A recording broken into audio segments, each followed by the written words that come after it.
और कांग्रेस के अंदरूनी भूचाल के बाद अब बात करते हैं महाराष्ट्र में एक बयान पर मचे सियासी उबाल की। केंद्रीय मंत्री नारायण राणे के थप्पड़ वाले बयान पर आज महाराष्ट्र के कई शहरों में जमकर हंगामा हुआ। तोड़फोड़, पथराव, झड़प सब कुछ देखने को मिला। हम बयान का समर्थन नहीं कर रहे हैं, लेकिन बयान के बाद महाराष्ट्र के अलग अलग शहरों में जिस तरह बवाल हुआ, अदालत कानून का मजाक बनाया गया और वो भी ज्यादा शर्मनाक देखने को मिला। लेकिन यह भी एक सवाल है कि एक केंद्रीय मंत्री इस तरीके की भाषा की मर्यादा को कैसे पार कर सकते हैं।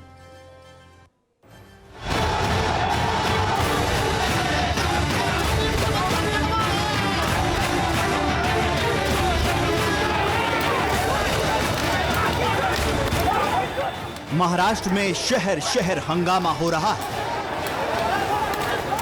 कहीं बीजेपी दफ्तर पर पत्थर बरसाए जा रहे हैं, तो कहीं सड़क पर बवाल हो रहा है।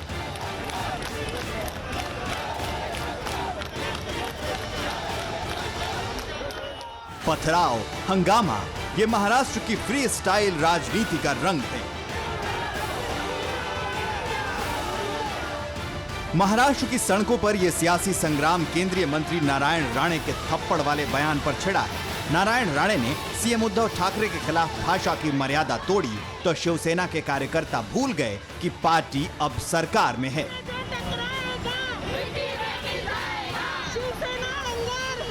मुंबई से लेकर नासिक तक और अमरावती से लेकर रत्नागिरी तक शिव सैनिकों ने जमकर हंगामा किया और सीएम उद्धव ठाकरे इस हंगामे को देखते रहे। उन्हें शायद ख्याल नहीं रहा कि सूबे के कानून व्यवस्था की जिम्मेदारी अब उनकी है। वो गलत भाषा कर दिए, इसके वजह से हम लोग निषेध कर रहे हैं। उनको बड़ी से बड़ी शिक्षा होनी चाहिए। जो हमारे मुख्यमंत्री है उद्धव जी साहब ठाकरे, उनके अगेंस्ट जो बोला है उसके बारे में उनको सजा होनी ही चाहिए। दरअसल केंद्रीय मंत्री नारायण राणे ने कल कहा था कि ये शर्मनाक है कि मुख्यमंत्री को ये नहीं पता कि हमें आजाद हुए कितने साल हो गए। अपने भाषण के दौरान उन्होंने पीछे मुड़कर अपने सहयोगी से पूछा था, अगर मैं वहां होता तो उन्हें जोरदार थप्पड़ मारता।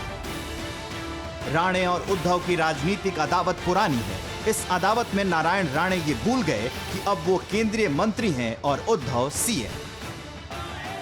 नारायण राणे ने भाषा की मर्यादा तोड़ी तो शिवसेना के कार्यकर्ताओं ने कानून की धज्जियां उड़ाई। उद्धव के अपमान की आड़ में शिवसेना ने अपनी ठोको छाप पुरानी राजनीति फिर महाराष्ट्र में सड़कों पर दिखाई। शिव सैनिकों के हंगामे के आगे पुलिस नतमस्तक दिखी। अपने प्रमुख को खुश करने के लिए शिव सैनिकों ने बीजेपी दफ्तर पर पत्थर फेंके। बीजेपी सवाल उठा रही है कि आखिर सूबे में ये कैसी सरकार है जिसे लोकतंत्र का ख्याल भी नहीं। एक वक्तव्य के कारण आप एक नेता को, एक सर्वमान्य नेता को इस प्रकार से गिरफ्तार कर लेंगे, उनके साथ इस प्रकार का व्यवहार करेंगे, बहुत दुख का विषय है। और मुझे लगता है आज लोकतंत्र महाराष्ट्र में शर्मसार हुई है। कभी शिवसेना के फायर ब्रांड नेता रहे नारायण राणे ने जब से शिवसेना छोड़ी, उद्धव ठाकरे से उनका 36 का रिश्ता रहता है। जन आशीर्वाद यात्रा पर निकले राणे उद्धव को चुनौती दे रहे हैं, लेकिन इस चुनौती में उन्होंने भाषा की मर्यादा लांघ दी।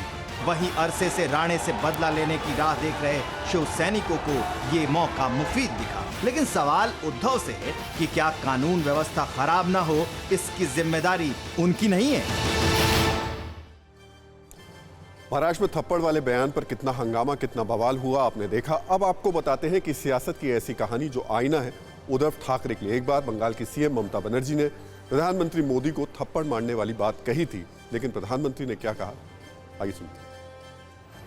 नरेंद्र मोदी যখন বাংলা এসে বলে মমতা ব্যানার্জির দল তোলাবাজ, তখন শুনলে আমার মনে হয় দিকথাসী একটা ভালো করে গণতন্ত্রের থাপ্পড়। मैं तो आपको दीदी कहता हूं, आपका आदर करता हूं।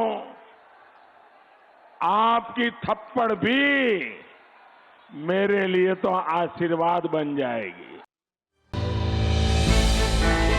हमने की गलती फिर एक बार, कोरोना ने किया दोबारा प्रहार। मास्क, 2 गज दूरी, करें अपनी सुरक्षा खुद। कोरोना टीका हम सबको लगाना है, मिलकर साथ समझदारी से कोरोना को हराना है।